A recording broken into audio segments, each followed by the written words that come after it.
Now from Atlanta News First Plus, this is Sports Tonight.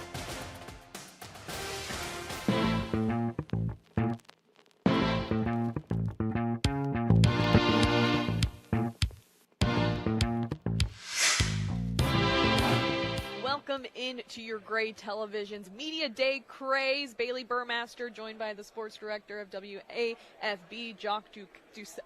Help me out here. Jacques Doucet. Thank you. Okay. Mouthful for me. It's not John Smith or something. It's a little more complicated. We are here on Radio Row in Dallas for SEC Media Days, taking over D-Town as all the SEC coaches descend on Dallas for the first time in the history of SEC Media Days, only the fourth time out of Birmingham, Alabama, and this conference is going to look very different with the addition of Oklahoma and Texas. What do you expect from these two Big 12 Blue Bloods entering the SEC? Yeah, Bailey, the conference continues to get bigger and better. 2012, they added Texas A&M and Missouri, right? That's been a while, and now we've got a couple of heavyweights in the sport. When you talk about Texas, the Longhorns, and Oklahoma, the Sooners, I know just from the LSU perspective, to have LSU play a regular season finale against Oklahoma in Tiger Stadium is going to be a pretty massive event, I believe. So, 16 teams now in the league. How many more will they add? When I was growing up as a kid, there was always, well, Clemson and Florida State, they would fit perfectly, and that hasn't happened. But every year when we come to this event, it seems like that there's, if not an earthquake, the tremors from the previous earthquake across the changes in college football. And for many years, a lot of things just didn't change in college football. Now they've changed very quickly in a short period of time. No, that's absolutely right. And, no 16 teams, no more divisions, makes for a lot of interesting storylines, of course, this season. We have to, some of those you have to talk about Nick Saban. You cannot talk about SEC Media Days without Nick Saban, who has traded in his whistle for a mic this year. First time he's not coaching in the SEC for the first time since 2006. Kalen DeBoer set to take over. You're going to see a 12-team playoff. NIL and transfer portal are the talks of the town, and something you mentioned that was funny that Commissioner Greg Sankey also talked about earlier was, will more teams come to the SEC? He was pressed on that quite heavily multiple times and kind of doubled down that 16 teams is today and 16 teams is tomorrow.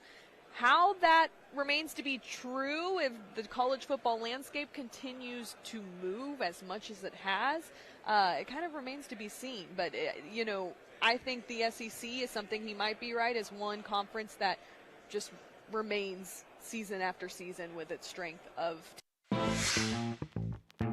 Welcome back to your Gray Television Media Day craze. I am joined now by John McDavid, SEC coordinator of all the football officials. You got the big job tasked. Spent many years officiating. Tell all the conferences you've been a part of, your history of just how you ended up here with the SEC. Well, good afternoon, Bailey. Thanks for the opportunity to talk with you today.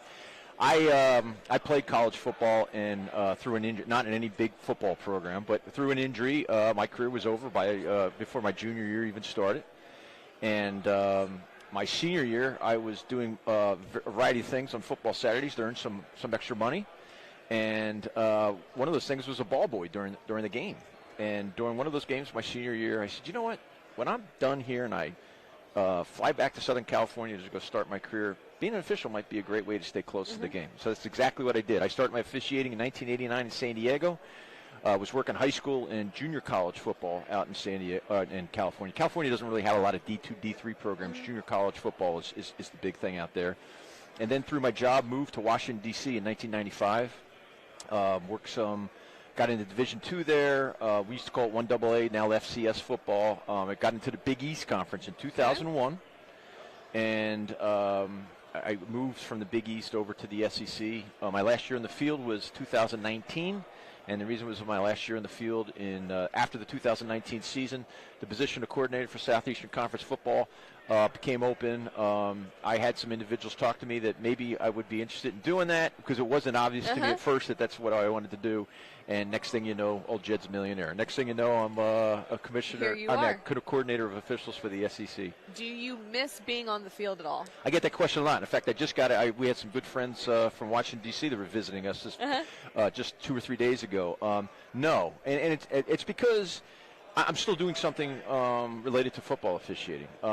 With my last years on the field, probably the biggest reward I received was I was a referee, I was a crew chief. It was the leadership of the crew that is what I really identified with, and it was giving me not just fun, but like I said, the reward in doing it.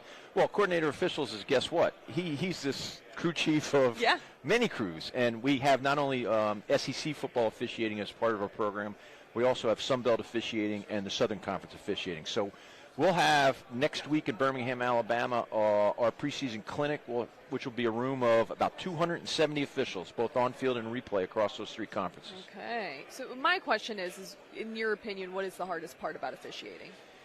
The hardest part. Because I feel like it could be a couple things. It's your ability to react to diversity. It's your ability to react to pressure. It's your ability to, in the context of the game, football is a unique sport in that it's not like ice hockey that I know you're a fan of, or basketball where largely the balls or the puck is flowing consistently, right? Football is a series of, in college football, 180 plays on average. And it's your ability to focus in the moment, forget about what may have happened earlier in the game. There's plenty of pressure that's coming down on top of you. You're conscious of where you are and what the ramifications are, the decisions you're making, and how do you deal with that?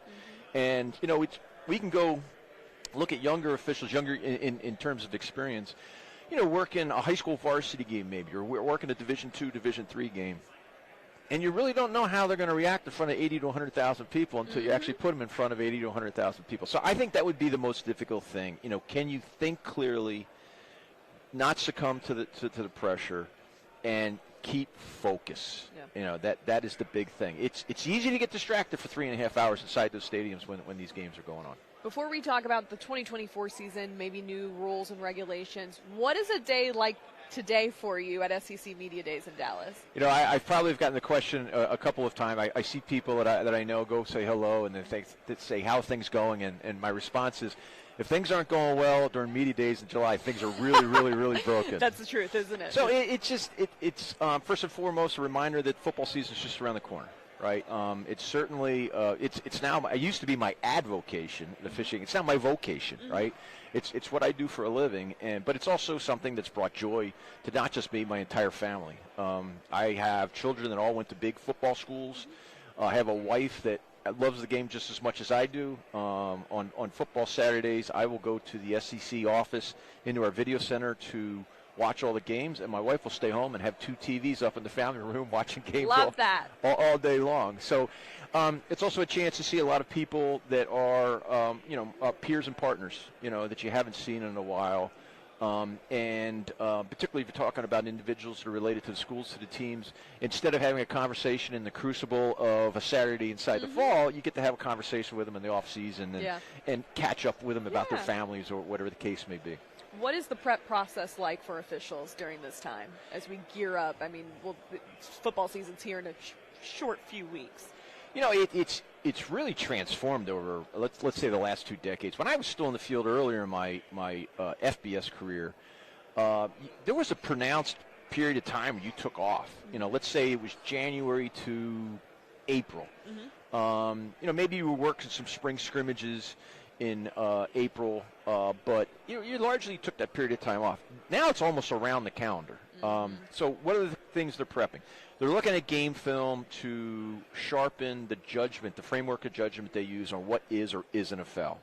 They're getting into the rule book, making sure they know the playing rules. Everyone thinks they know the playing rules until there's 2 fouls and a change of possession to turn it down, and you ask the question, all right, what happens now? Well, the officials need to know the answer to what's going on. They need to keep physically fit. Physically fit is 2 things. You physically look good on the field, right? Because perception is reality. But you also need the stamina, right? And mobility to get around the field. It is demanding.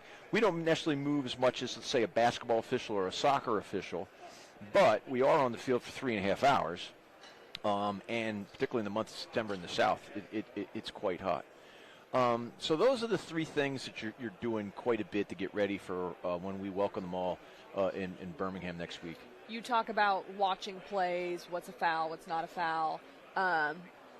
Do you look at the more controversial plays from the season prior or maybe years prior to just go over things and make sure everything's as crisp as it possibly can be? Because no matter what happens, it is football. There's a lot to be played. There's going to be a call here or there that always you see it pop up on social media. Everyone's debating about it.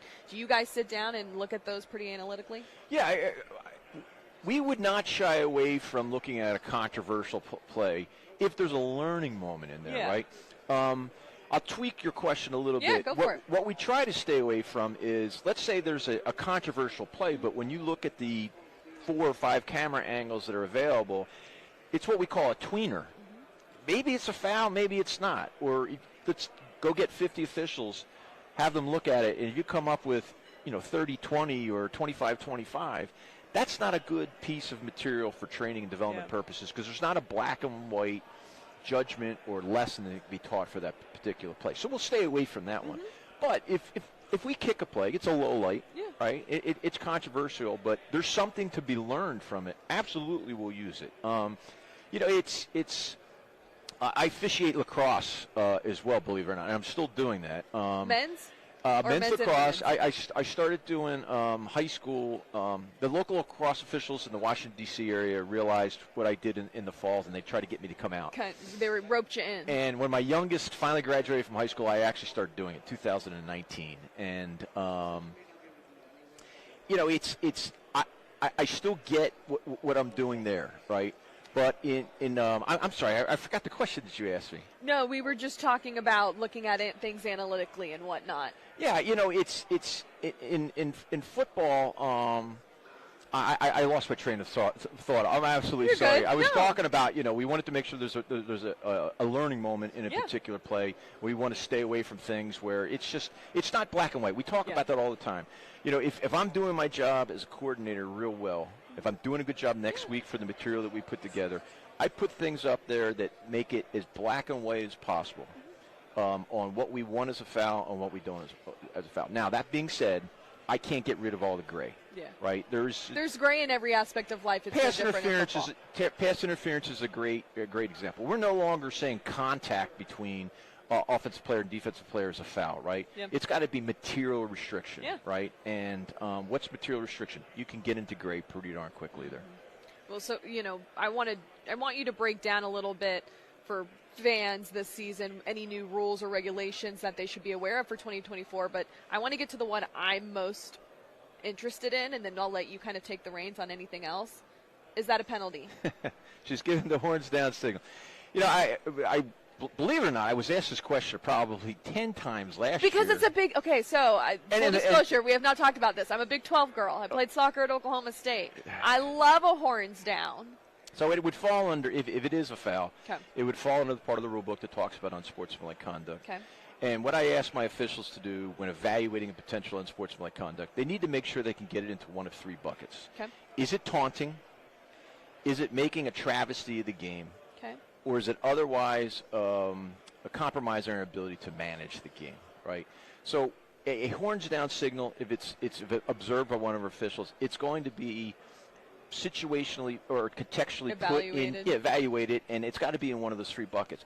If I am an opposing player that just scored a touchdown and I'm running up the sideline with my teammates and I give a horns down signal amongst us, not directed at an opponent, and it's not taunting, right? I ask my officials, if you're trying to, what's a travesty of the game? It needs to be something that offends the senses, right? It almost needs to be, if you take that particular act, not necessarily horns down, but something that maybe it's potentially a travesty. If you take it out of the context of a football stadium and go do it in the middle of a parking lot or in a shopping mall, is it a problem? Would people find that offensive, right? If the answer is no, then it's probably not making a travesty of the game. No, I mean, if I'm running around the streets of Dallas doing horns down, maybe, depending on who you catch. Right? Who you catch. But, I feel like what you're saying, and you tell me if you would call it or not, Carson Beck rushes in a 5-yard touchdown, horns down to the fans, nothing crazy, just a little turns around, goes back to the sideline. You calling that or no? Probably not, as you described to me. Now, the 3rd bucket is it otherwise compromising our ability to manage the game. Is it the 10th time he's done it? And is it creating higher temperatures on the field because of it, it's a little bit different context, right? Yeah. This is Sports Tonight. Welcome back to Gray Television's Media Day Craze. Bailey Burmaster, Rick Henry, and Deebo Williams joining us, getting some help from South Carolina. What are days like today for you, Deebo? Do you enjoy these days, talking around, meeting with media? Honestly, I do, man. One of my goals is, I want my own TV show, like an Ellen or Oprah, and I just want to bring people on for them to tell how they went from 0 to 100. How did you become successful, So I honestly love it, sure. So what fascinates you the most about people? Just that everybody comes from somewhere, and we all have to prevail and put in the work to get to where we're trying to go. Obviously today, the day one of SEC Media Days, just what are your expectations for South Carolina this season? I expect a SEC championship and a national championship. I always expected. I expected it last year. It didn't go the way it was supposed to. Now we got to come back. We got to go back to the drawing board like we've been having. We got to execute. Sure. Hey, Deebo, if we get that talk show, I want to be one of your guests, okay? So I'm signing up right now. I want to be number one. Okay, I'm cool with that. Yeah, well, tell me, what are some of the wildest questions you've been asked today? Yeah, so I had this one question about which animal do I think I could take, like the biggest animal I could take. And I said one, like an ape, Would say a gorilla, but I ain't going to play like that. But, yeah, I would say an ape. I feel like I'd throw an ape around, give him a couple body shots, Okay, last year didn't go as the way that the Gamecocks wanted to. Have you used that as inspiration to get ready for 2024? For sure, because what happened last year was unacceptable. We got a championship standard, so not even being bowl eligible, that's unacceptable, and we're not even talking about bowl games. We care less about that unless it's a championship bowl game, so that's what we're going for. Do you think that folks are overlooking the Gamecocks because you finished 5-7 last year? You lost a very good quarterback in Spencer Rattler. So does that make you angry when you hear some of these predictions about the Gamecocks being near the bottom of the SEC? It used to, but your hard work will make room for you. And so when we start dominating, it'll show, and we don't have to say anything. It'll just show, So I'm not worried about what other people got to say. I see why they're saying that. We're going 5-7. You just got to be a realist. And now we got to come in and dominate this year. You lost Spencer Rattler at quarterback. You have Lenore Sellers, redshirt freshman. He got to see some game action last year. Now, when I look at Lenore, and I've been following the Gamecocks since the 1960s, and I think he has the strongest arm of any Gamecock quarterback I've ever seen. Wow. What kind of problems does he present for defenses? He presents a lot of problems because if you try to game plan him for the pass attack, he'll pick you apart in the running game. If you try to game plan him for running, he'll pick you apart in passing. So him being a dual threat, how can you stop that, So I know he's going to be just fine. He's going to put it all together, and he's going to be something to wreck with, man. He's going to be a problem. Okay, this team has a lot of new faces, but you have a lot of experience on defense. What can we expect from that side of the ball? Nothing but veteranship, man, and I'm looking for complete domination. I've been saying, I want donuts. I've been telling the defense, I want donuts. I want 0 on the scoreboard, man. You want to be one of those historical defenses, well, you got to shut everybody down, So that's what we're going for, and I know we can do it. How many guys do you have on the USC team? I want to say 115. Only 3 get to come to SEC Media Days. That is every year. What does that mean to you that Coach Beamer has the faith and confidence in you to bring you here? Yeah, it's a huge blessing. This is actually one of my goals coming in my freshman year and seeing the top guys being able to go every year. And I'm just thinking in my head, I want that to be me one day, So for it to see it come into fruition, it's a blessing, to have the respect of the coaches and my players and my teammates. It's just a blessing. Last year I was named captain, and I was just so happy because you put all that work in. You show your teammates that I'll die on that field for you, man, and I truly mean that. And they gravitate to that. When you look at the 2024 schedule, we've got some teams coming to Columbia that haven't been to Williams-Brice in a while, and also you get to go on the road for some very interesting road games. Is there a game or a couple of games that when you looked at the schedule, you said, hey, it's going to be pretty cool to play against that team? Yeah, for sure. We got 2 new college teams, but I'm not looking forward to playing anybody. I want anybody who comes to play us, I want to dominate, but it don't matter who it is. It could be an NFL team. It don't matter. So, but I didn't mean to interrupt you, but you good. Do teams, as players, when the schedules come out, do you look at it and go, ooh, yeah, I like this? Because I look at your schedule and I go, it's kind of a midseason gauntlet. you have Ole Miss, you're at Alabama, you're at Oklahoma, and then you have Texas A&M. Yeah. I'm going, okay, I know by week 5 or 6, like, we got to buck up. Yeah, I feel like some players, some teams do that. Me personally, I don't care who it is. I honestly just show up. They tell me who we playing a week before, and I'm watching film like a madman. But before that, I don't care who it is. You talked about goals last year. SEC coming to SEC Media Days is one of them. Now you're here. What are your goals for yourself this season? So last year, I came into the season, obviously won the SEC championship and the national championship. But individually, I wanted to have 100-plus tackles and be first team All SEC. I was able to accomplish those things, and we weren't able to accomplish the team goals. So the team goals come into this year as well, SEC championship, national championship. I'm just going to keep praising it. I'm going to keep saying it, and it's going to happen. But also I'm going for the big buckets this year, best linebacker in the nation. Getting the vibe for this team and what you guys are bringing into the 2024 season, what adjectives would you use to describe the vibe of this team right now? I would definitely say we're ready. As far as like just we're hungry, we're starving. Like we need this. This is for the community. This is for Columbia, our town, our city. And better days are coming. It's here now. So it's time to make it happen, you know. This is Sports Tonight.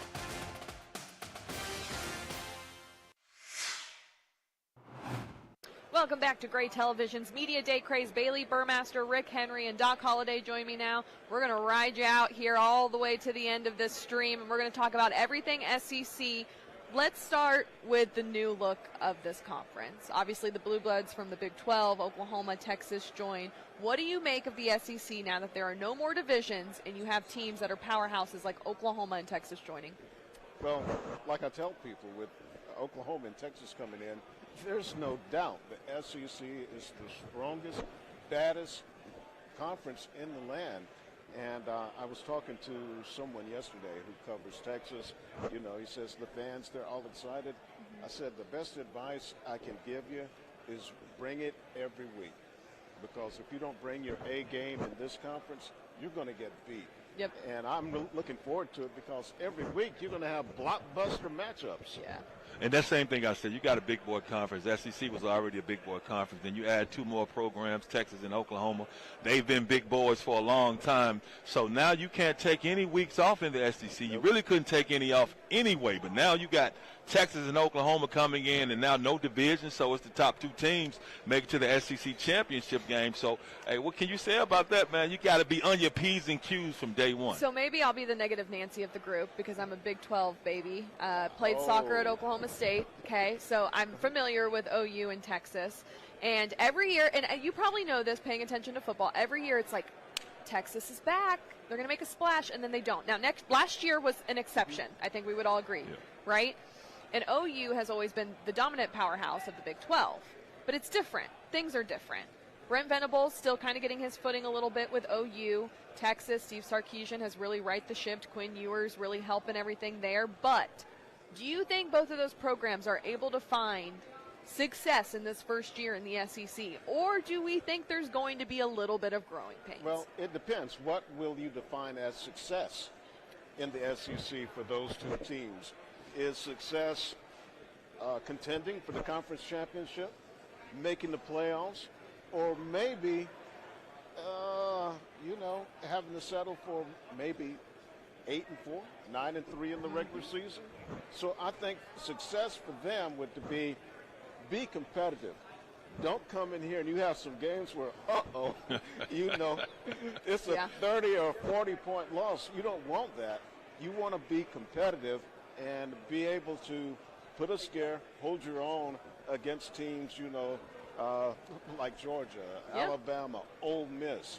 So I think if they come in and they show, hey, we belong, we're not going to get pushed around, we're going to put a scare into some people and say, hey, look out, maybe not this year, give us a year or 2, and we're going to be right up there, fighting to be the king of the hill in the SEC. Yeah, and you make a good point, Rick, because what are the expectations? How do you determine what success is? Your Texas and Oklahoma, it's not like you're 2 scrubs coming into this conference. Well, that's what I'm saying. Yeah. They're not going to be happy with 8 wins. I mean, the fan base probably won't be happy with 8 wins. I don't think an athletic director would be, but I get what you're saying. Yeah, if you're Texas or Oklahoma, you're like, hold on. I understand, and we understand what the SEC is, but you all have to understand who we are and what we are as well. Now, if you're Texas or Oklahoma, we understand how they've been playing, but you have the SEC teams, they're top heavy, and you should be able to compete in the bottom half, but if you're Texas and Oklahoma, you do not want to be in the bottom half of the SEC, especially in your first season. Another massive storyline of this SEC Media Days is Nick Saban. Nick Saban has hung up his whistle, taken a mic. He's one of us now. Who would have ever thought? But he's not coaching in the SEC and SEC Media Days for the first time since 2006. What do you believe Saban's impact now can be on the SEC as a voice, as someone who is no longer in it but has been a part of it? Well, whenever Nick Saban opens his mouth, people listen.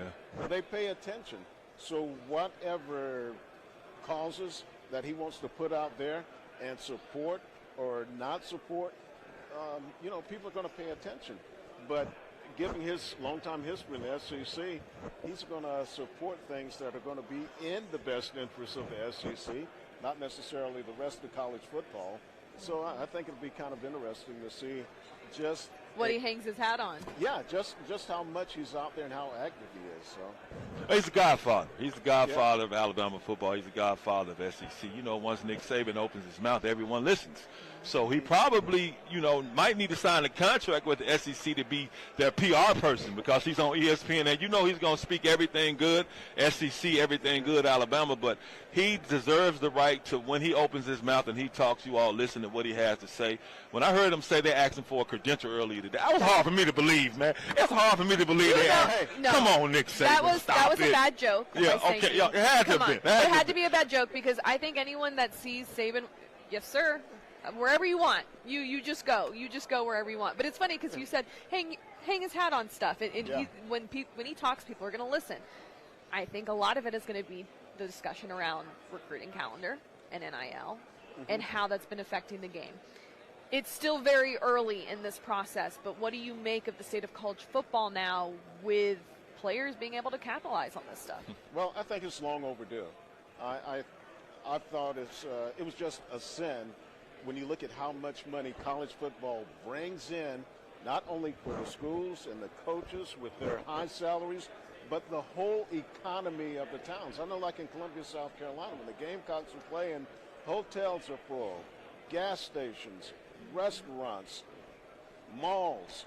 Everyone is making money except the people who really make it possible, the players. Yeah. So NIL isn't going away.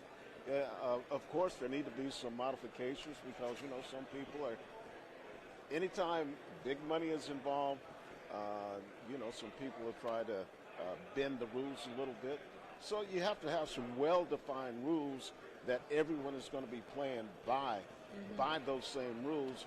But, of course, we got some schools out there that have a little more money than everyone else. Ain't that the truth? Yeah. Well, it is what it is. It's business. It's long overdue. You're talking to somebody who played college football, and I used to watch when we used to try to wait for our little $30 a month check because they didn't feed us on Sundays. So now to see these young men and young women, but young men, since we speak in football, actually getting paid for their talents because you make so much. These colleges they're signing billion-dollar contracts. So you got to pay these young men who are putting their lives on the line out there and infusing a lot of money into the university. But Doc, how much do you think it's changed the camaraderie in a locker room because guess what? Carson Beck's driving a Lambo. You could be a walk-on or third-string scrub at safety, and you're probably whipping a Corolla. Well, the dynamic changes. Yeah, I tell you this, Bailey. If you're a walk-on, you really don't have much to say anyway.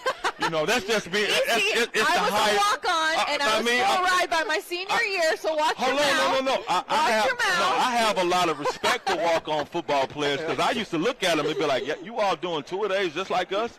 But you don't reap any other benefits. But you already had a separation because let's be honest, you had cats getting paid anyway. Well, let's be real. If you have not in Memphis, not in Memphis. Not in Memphis. This is Sports Tonight.